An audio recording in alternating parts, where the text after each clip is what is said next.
going to be sports massage, your sports massage for your pre-event, your intermediate event. Then you have your post-event when the client or athlete is done their race, marathon, sports event, whatever they got themselves into. They're very, very sore, tense, tight, and they're cramping. That's your post-event. So for this portion, we're just going to really go over quickly how I do my pre-event massage. It's not how you've been taught in school. It's not something that you've seen on the DVD. Before I get a whole bunch of YouTube tweets and comments and Facebook posts about this is not how you're supposed to do it, this is how I do it, and I get the athlete in working conditions so they can run their marathon, triathlon, sports event, running many miles, or sports, football, baseball, basketball, hockey, all that good stuff. So let's go. So first, if you don't have any type of machines or equipment, all you're going to do is pretty much warm up the body, especially if they're wearing shorts. Shorts, it's perfect. Volleyball players, wherever you're at in the sun, beach, soccer players, all that good stuff, you can actually use your hands without having the friction of their clothing. So let's go real quickly. So all I'm doing is just warming up their legs.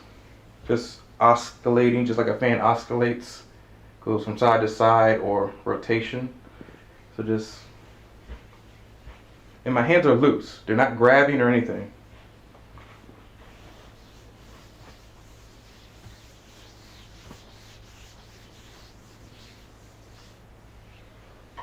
So then I want to petrissage or crab grab.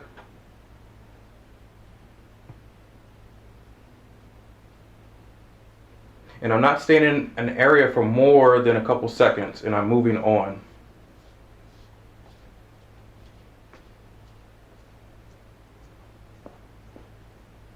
Because all I want to do is bring good blood flow to their bodies. They've been sitting around, the event sometimes gets postponed, or you're just wasting time with the coach. They're telling you this and that, and it's like, oh good God, I just want to go ahead and get into the competition, get it going. Or you're sitting on the bench for a long time. Your blood is now getting stiff or coagulating. So now you actually have to get it nice and loose and warmed up. That's how you see like somebody in baseball swinging the bat over and over and over, and they're not even hitting the ball, but they're in the dugout swinging, or a pitcher's just pitching, or a runner is always stretching or pretty much jumping up and down like a boxer. They're always moving to keep their blood flow going. Just like a car in the winter. A car in the winter, if you just start it up and just mash the gas, it's not going to go as fast. You can actually seize your engine, because some of those pipes or older car, the oil, gas, everything that you need the car to run is not moving through the gas lines or the oil lines. You're going to break your engine.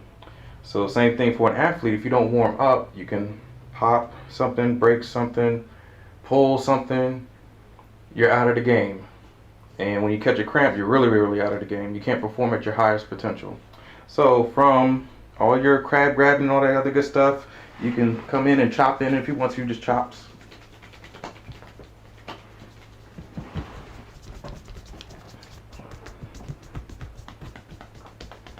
And this just works on your nervous system to say, wake up, wake up, wake up. You can pinch.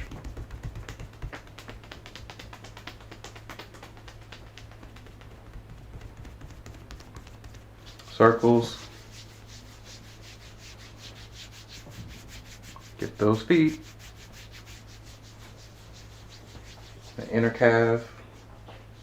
Inner legs. Circles on top of the quads.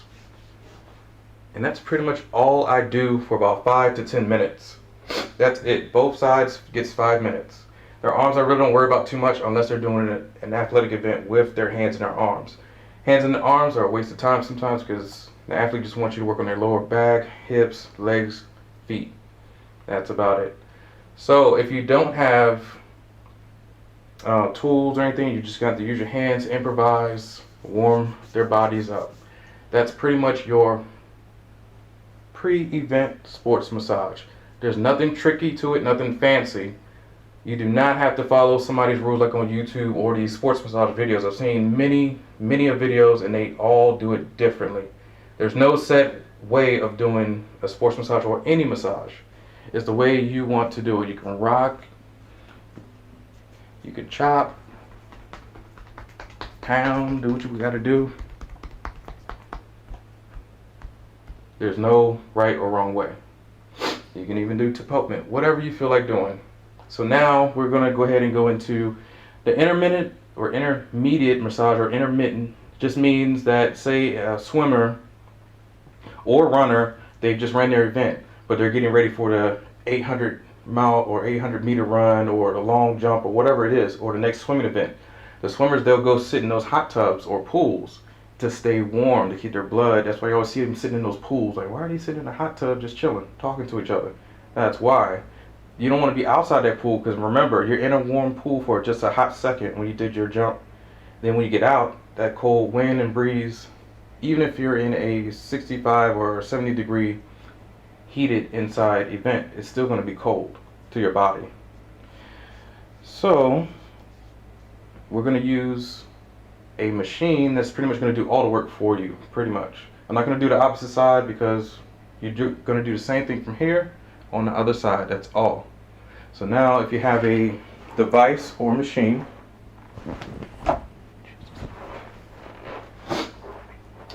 this is what I use pretty much for my sports events. I let this thing do all my work. It's cordless. It's very, very powerful. Just turn it on. At its highest setting, it's a beast. So I want to turn it down low just to start off low. Because remember, if it's a post-event, we don't need it on high. You do not need to be doing violent strokes, but not so much violent, but vigorous strokes.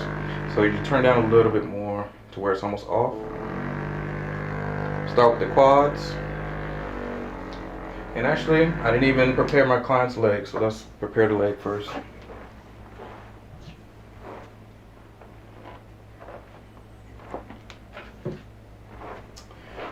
You get your massage cream or lotion. Massage cream and lotion only for post-event. If you're doing pre-event, now they're greased up. They don't want all that on their legs or their arms, back, wherever you're going to use this at. Post-event, this is after, at least 48 hours after the massage or the event. Not the massage, but the event, so sorry. Now, you apply your lotion or your oil or cream, whatever you want to use.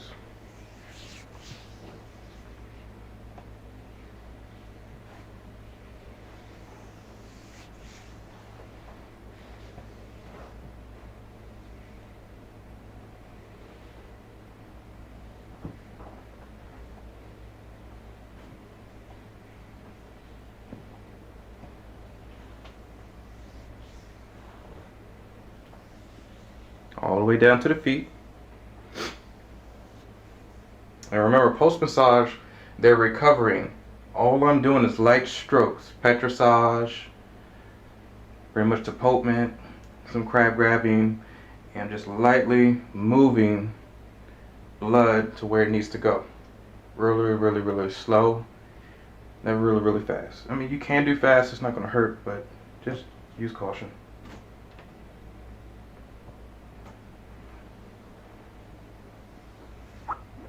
Okay, so now that she's prepared, this is rubber contact. You can lubricate it if you want to. So it's better slip. Turn it on.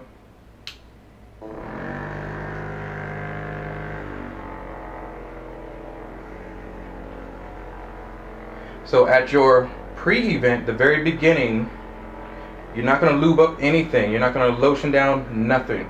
You would use this without it. You could use it with it in certain areas, but I would not put that client in a greasy state before their event. And you check in with your client, see how they're feeling. How you doing? It's good? All right.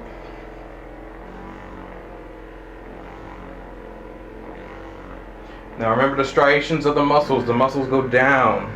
Some go diagonal, like the leg muscles, sartorius, gracilis, and all those other adductor muscles. But you can do cross fiber friction and really loosen up those muscles.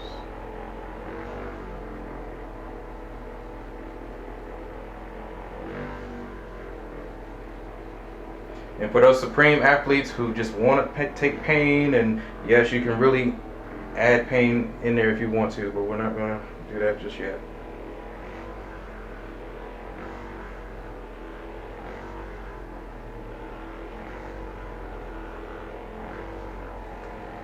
So it's good for kneecaps.